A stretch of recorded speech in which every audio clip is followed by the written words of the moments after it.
Good afternoon, New York, and the rest of our listeners around the globe. My name is June Stoyer, and I'm the host of the Organic View radio show. Our podcast is available on iTunes, Zune, and you can also visit our website at www.theorganicview.com. If you'd like to be on the show or would like to find out about sponsorship opportunities, please contact us at questions@theorganicview.com. Today's show is sponsored by Eden Foods, the most trusted name in certified organic clean food.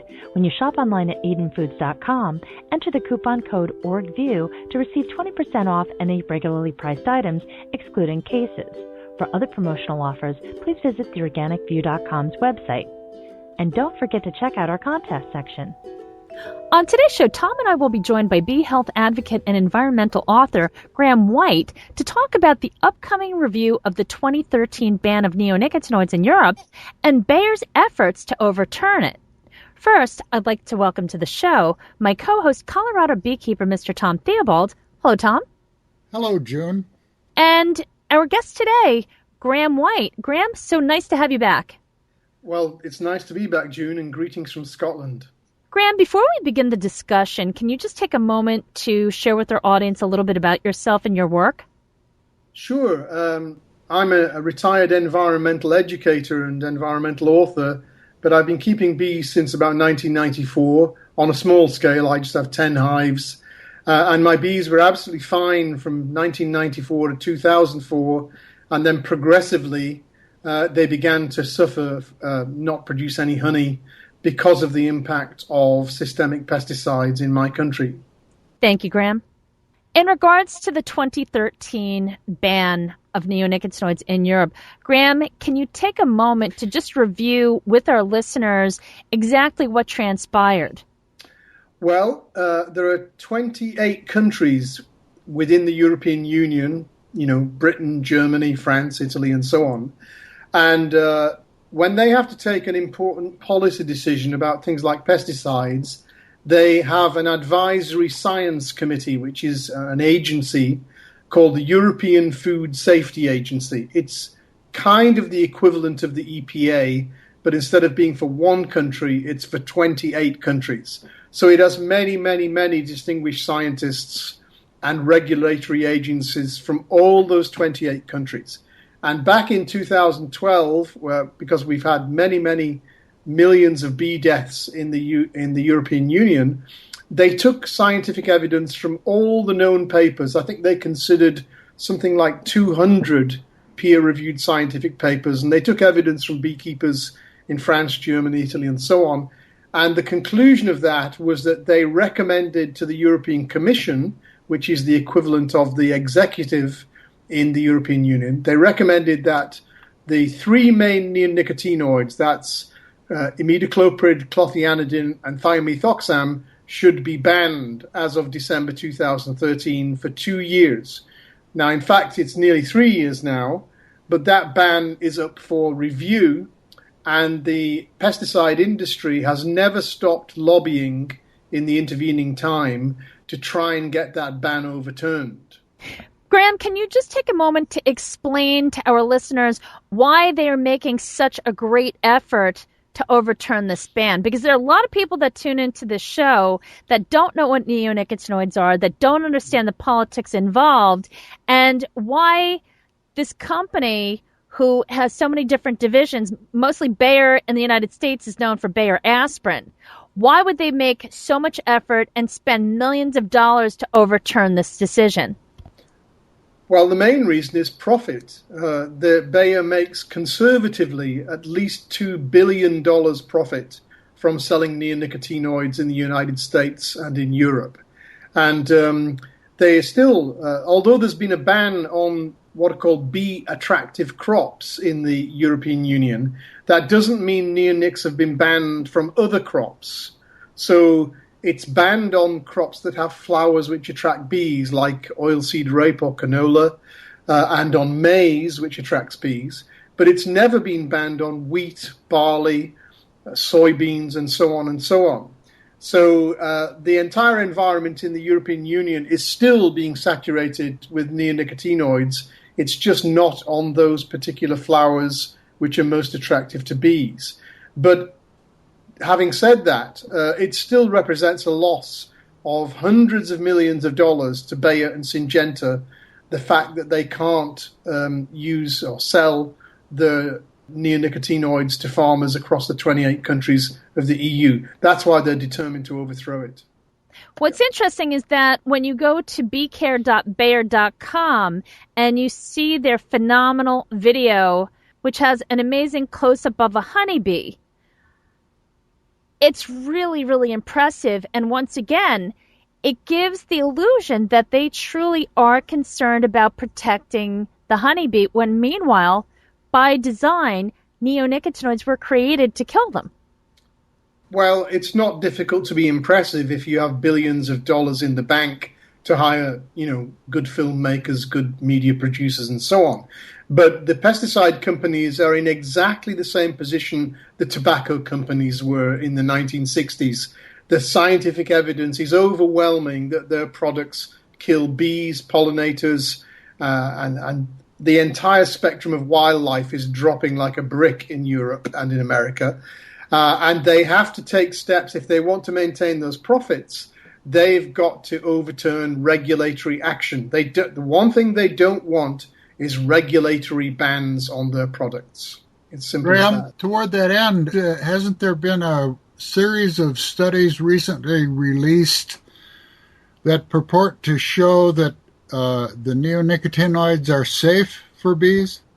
That's correct. There were no less than 6 studies were released, I think most funded by Bayer. They all came out on the same day. I think it was the 25th of September in an important journal called Ecotoxicology. And various scientists have already pointed out the glaring deficiencies in those alleged studies, because the studies basically say clothianidin is great for bees. It's wonderful stuff. Doesn't harm them at all. Now, one scientist I spoke to pointed out the most amazing deficiency. They compared 2 groups of 60 hives. One was the group that was treated with clothianidin. The other was the alleged control group. Now, normally when you do a control experiment, you would put the control group somewhere where they're not being affected by any pesticides at all, even though that's a difficult thing to find. But what Bayer did was they said, we're going to treat these 60 hives with clothianidin, and the other ones, we let the farmers use whatever they wish, as long as it's not clothianidin.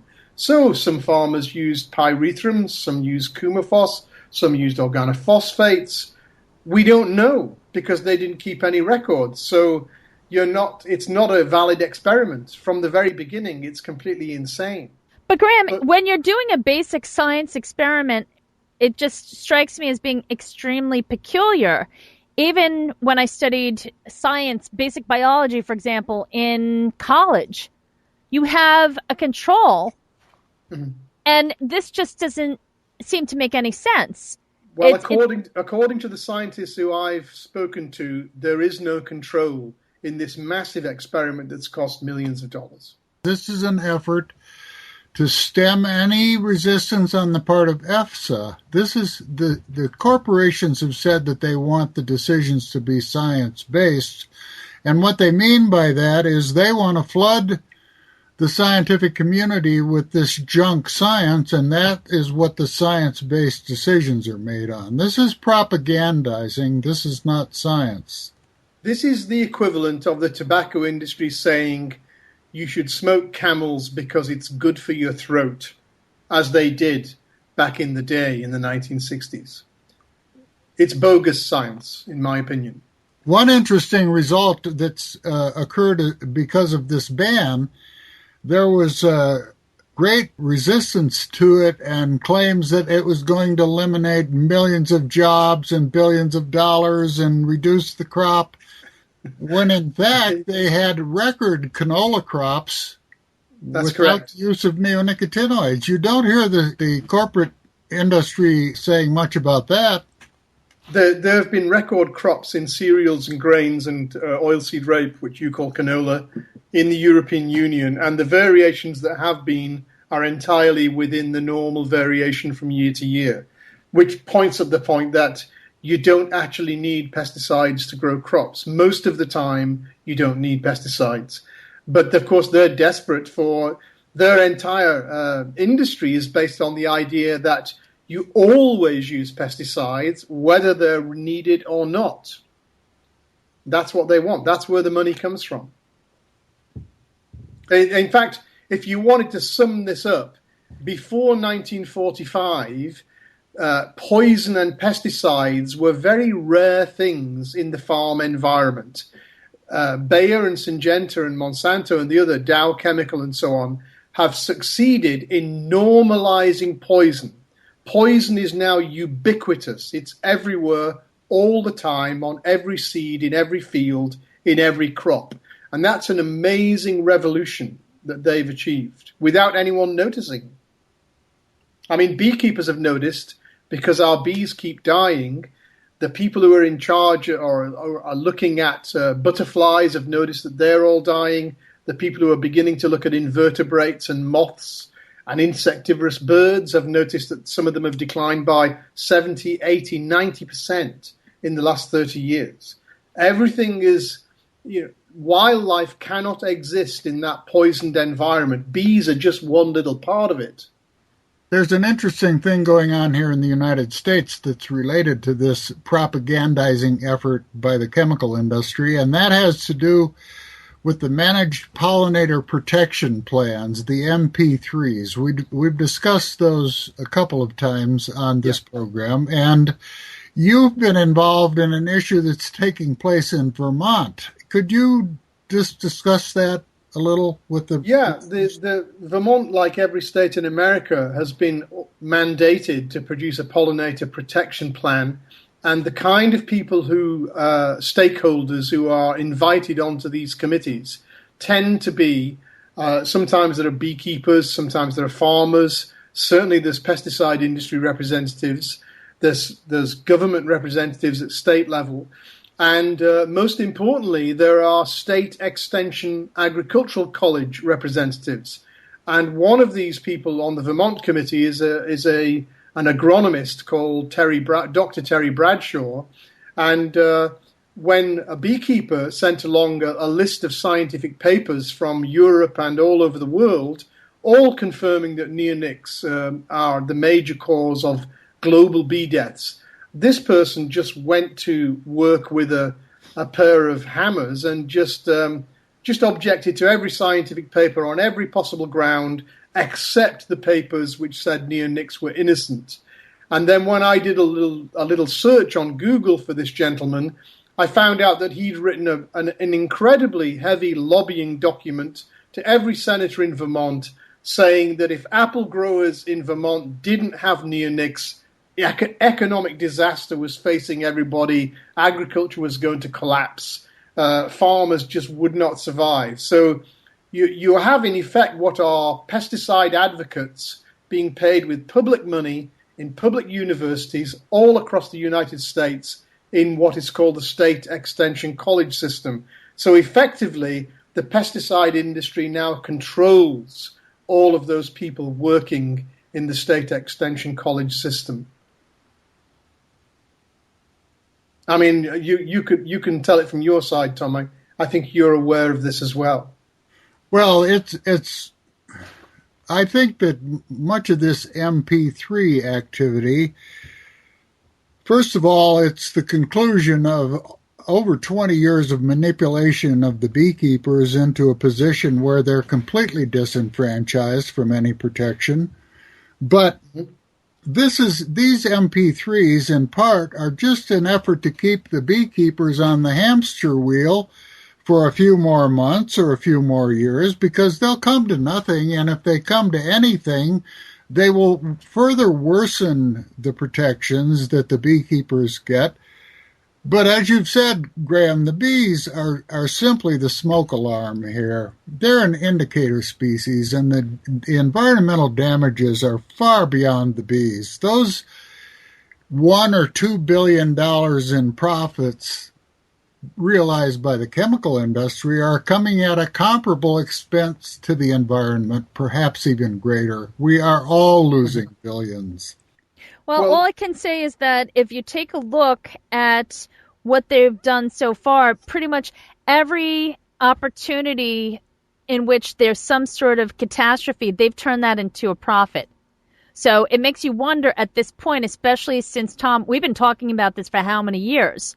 And nothing has really changed other than the fact that industry keeps getting away with whatever it is that they need to by the people in charge of regulating what they are allowed to do, as in EPA. And bottom line is, it begs the question, how are they going to profit from a diminished number of beekeepers? What do they have in store? I think they have genetically modified crops in store. They've already produced an almond tree that does not require pollination by bees. It's genetically modified to be pollinated by the wind. The main crops that they are interested in, the grains and the cereals, don't require mostly to be pollinated by bees. So that's where the big money is. You can't just eliminate a key element in nature. It just does not work. Time and time again, history has shown us that. So their desire to recreate things that have already been perfected in nature and profit from them and control them are never going to work. I think they'll work perfectly because they'll have genetically modified crops. And I think I've read that they are trying to put a cockroach gene into a honeybee, and there's no reason why that shouldn't succeed. It will succeed. It'll succeed as far as their agenda, but what will that do to the other species that it impacts? Period. That's the big question. I think that many beekeepers fear that UC Davis and other large university institutions working on GM crops are working very hard with Bayer to the production of a genetically modified bee which will be resistant to all systemic pesticides.